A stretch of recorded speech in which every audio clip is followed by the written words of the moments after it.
Okay, the next song up is "For the Love of God," and I'd be happy to tell you about this song. It was one of those moments where I was walking out of my studio, and I saw an acoustic guitar sitting against the bed, and sometimes you just kind of know when something's going to happen, an inspiration for something.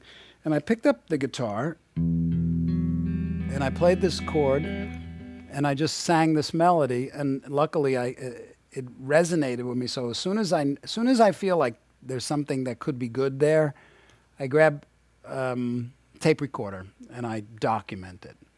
So I just started singing.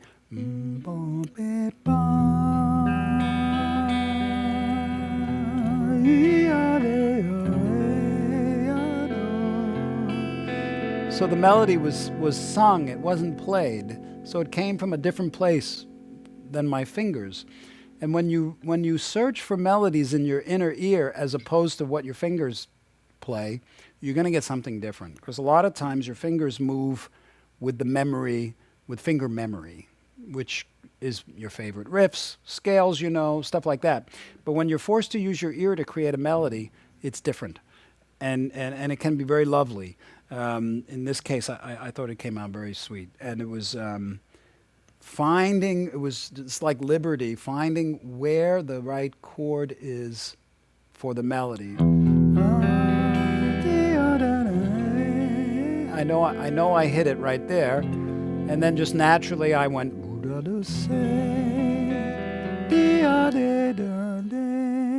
I knew what the melody should be. I wasn't quite sure of the chords. There it is. Can't be anything else. That is the only thing it could be. And I knew it when I hit it. And you can find that you'll know it. You'll just know. If you're connected with your inner ear. Otherwise you're meandering nowhere.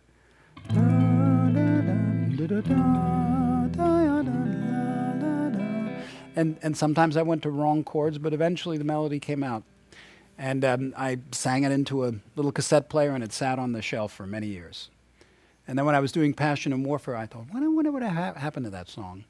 And that's all I had, was that much of it. But I knew there was a seed there. And I highly recommend that if you're a songwriter, you do everything you can whenever you feel a little bit of inspiration, something that's there, even if it's not great.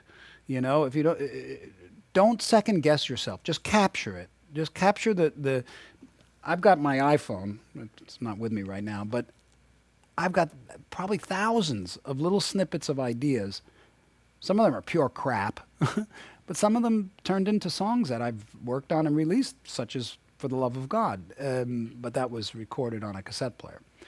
Don't underestimate the power of your own inspiration, and be aware of it. Be on guard for it. Be receptive. When you're in that receptive mode, step 3, it's gonna come. Are you ready to grab it? Or are you telling yourself, no, that's not it, that's not good enough, or whatever, Just grab it somehow. And you never know. And that's how that melody came out. But there was something about it that I knew was kind of rich and special, because even when I was singing it, I felt very moved. Now it moved me, and I'm the only person I had to think about. And you're the only person you have to think about when you write something. Does it move you? I didn't know if it would move anybody else. As a matter of fact, when I finished it, the first person I played it for said, well, it's kind of long, it's kind of wanky, I don't know. They had a tin ear. So if I would have taken their advice, that song wouldn't have appeared on the record. Now, recording it was a real challenge, because I was in the midst of getting ready to go on tour with Whitesnake. And here's a great technique I would recommend to anybody that really wants to invent new, fresh, unique things in their musical guitar voice. And I do this all the time. It's my favorite thing to do. I take a vamp like this, like "For the Love of God." I recently did it on a new track and came out with some really interesting things. And I just soloed over it for quite a long period of time, like an hour, 2 hours, for a couple of days. And then I listen back, and I try to find things that have like a little juice in them, that have a little bit of they got it like an energy that's kind of cool. That's different.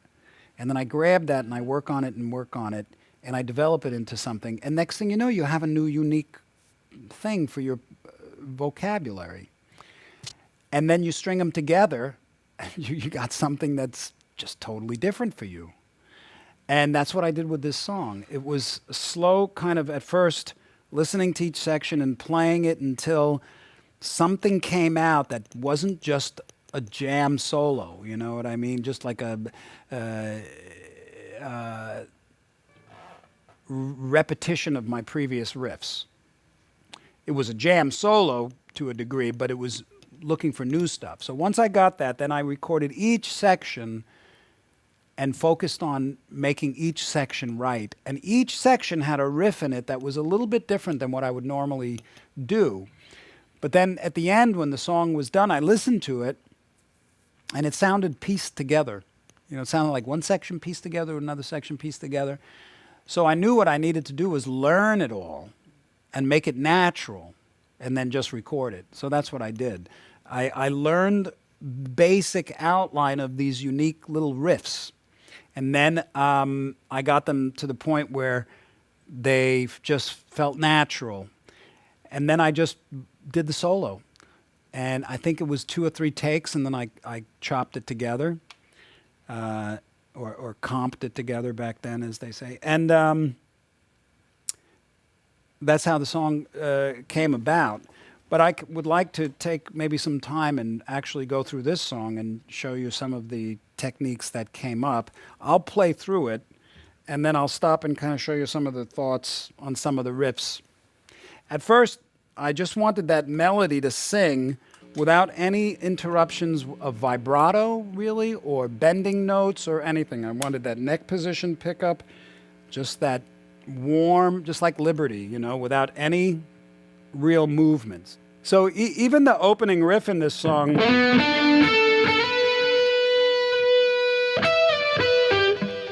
it doesn't even fall on the guitar that easily because it came from my ear, and I have to switch the notes without any interruption in the note so that I can get to. And I've played it differently through the years, but that's the way it is now. And here's the track, basically.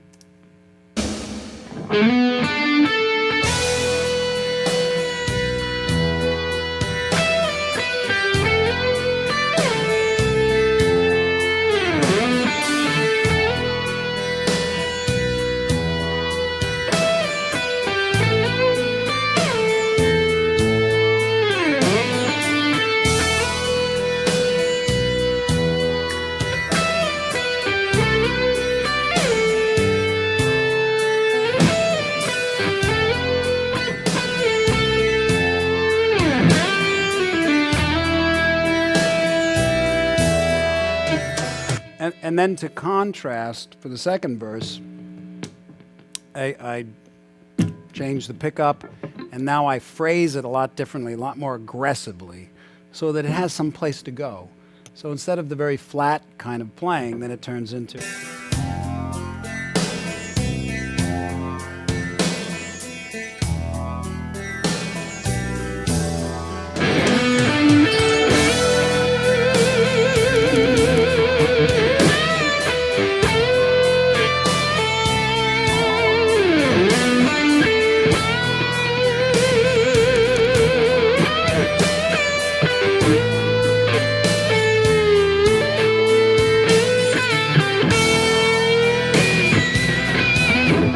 A couple of riffs in there that are kind of interesting. I see it's very flattering. I see a lot of people, young people playing this song, and some of them are really good.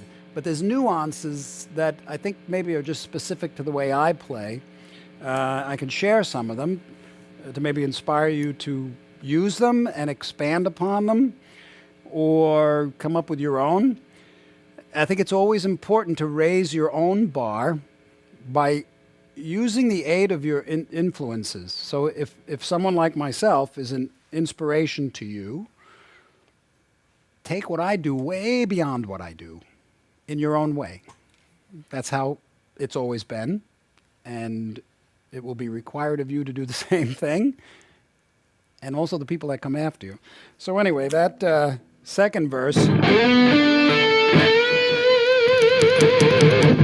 I know it's a nuance, but I love doing it. It's where I hit the note and I start slight vibrato and then get really wild. So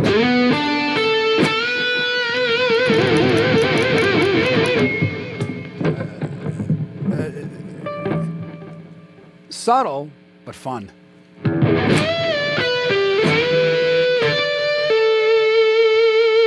And then again.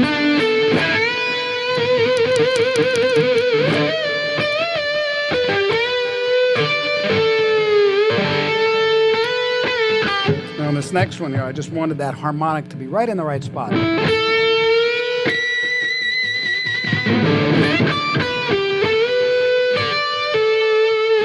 See where it goes from there.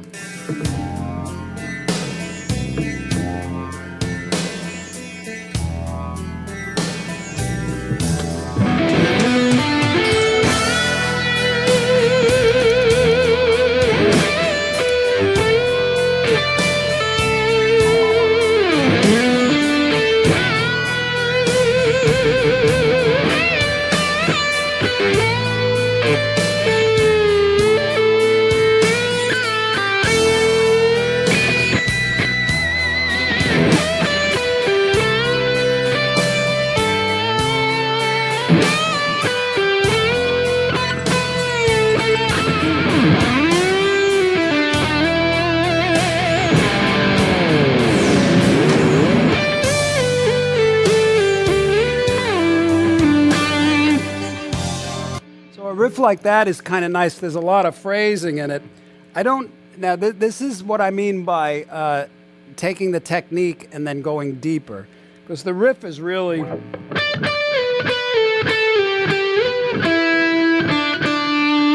mean, that's how I hear a lot of people play it. But when I play it, if you put your attention in the note, you become the note. And then it takes on a different dimension. Can't really explain it, you just got to do it. So with something like that,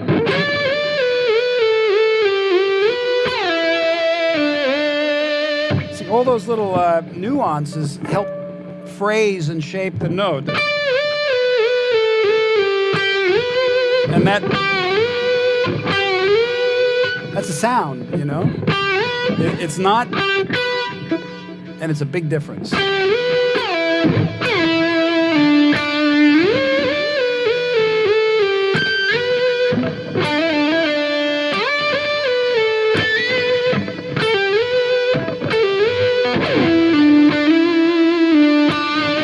Back then I was really into this kind of thing.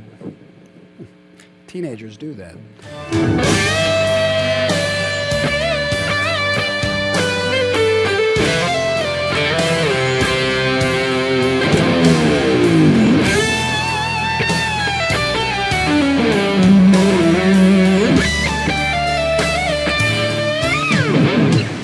Okay, so that little riff there is, I know it seems subtle. Every night I play this song, and I've played it virtually every show I've done since the record came out 30, 25 years ago. I never get tired of it. I never get tired. And it's because if you put your attention into what you're playing, there's no end to how deep you can get into the melody. And certain little riffs that through the years have become very rich for me, even though they just might go over everybody's head, I'm totally one with, that's the only way to explain it, I become totally one with the note when it happens, because everything in you is in the note. And this one riff that goes...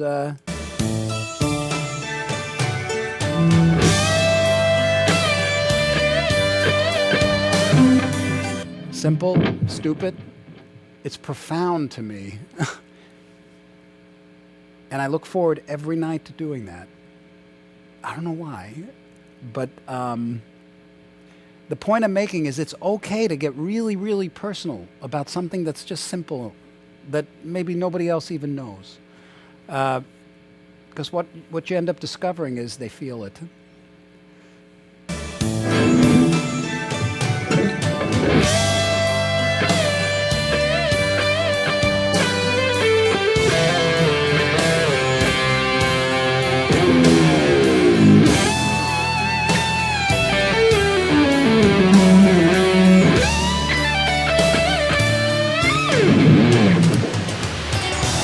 And I really enjoy that little quirky stuff that comes out of my playing sometimes, like, and that's just the way that the tail piece is set up on the pickup, that it kind of frets itself out, and it creates that little squeak.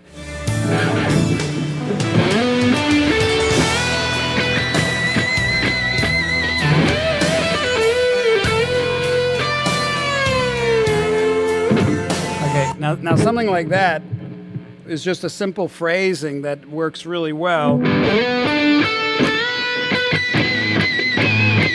Finding those harmonics.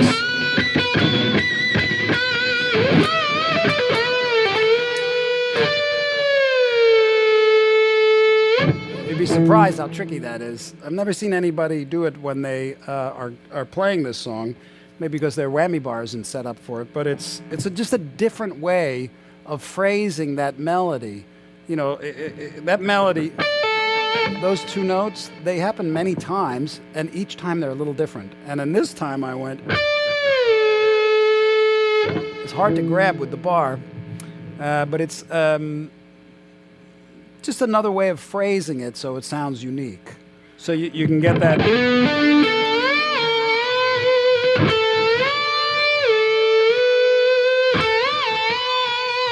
Now, what I might do is make an exercise out of that and make a riff out of it by just sitting around for a while going.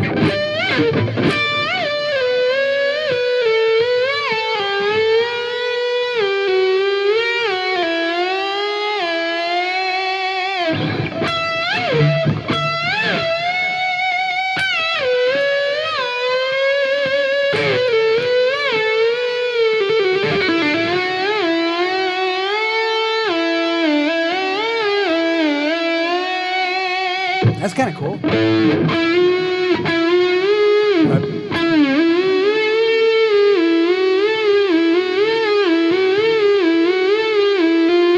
Okay, so now like a riff like that, I've never done it before.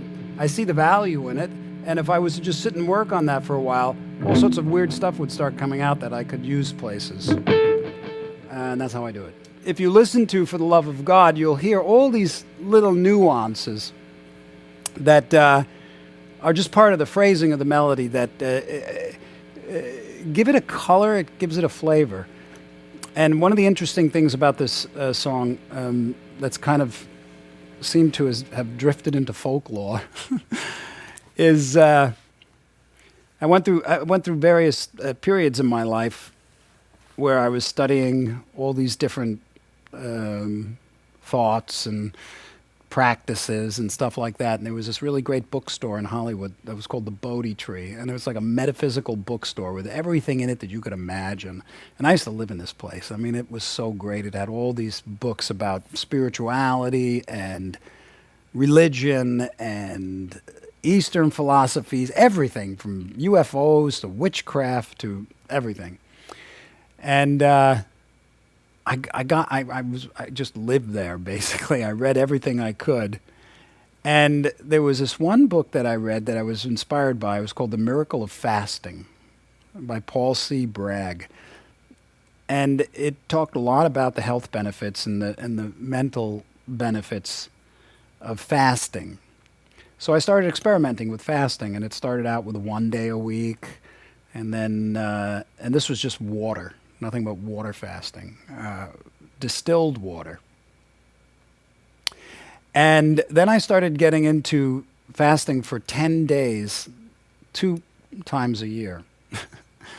That's why I basically looked like an upside down question mark with hair. And when I was recording For the Love of God, I had happened to have been in the middle of one of these fasts, And fasting it does interesting things. It sort of purges your body of all sorts of toxins and poisons and everything. So you can have these extremely intense bouts of pain. But then at the same time, you can actually have these feelings of intense euphoria and clarity. I don't know why. All I know is that's what happened.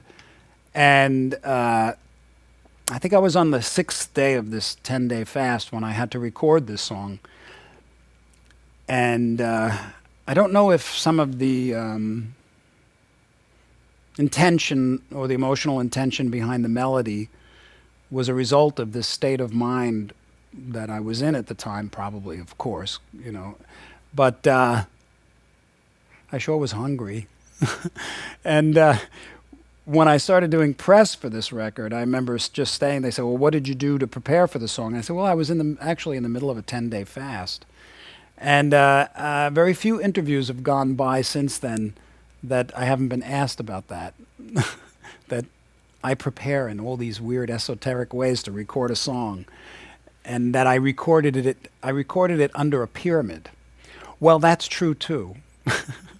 I had this pyramid. I was really into all this stuff, and I had this pyramid with the exact reduced specs of the Great Pyramid in Egypt hanging over my head.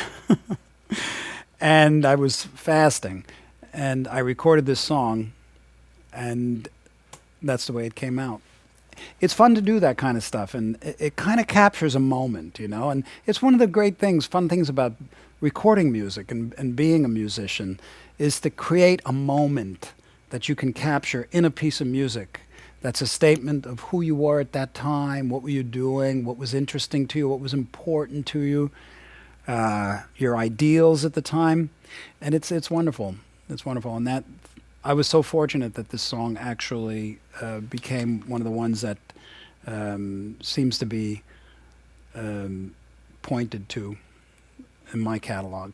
So that's For the Love of God, and I'm very grateful for it. Matter of fact, the song is all about gratitude.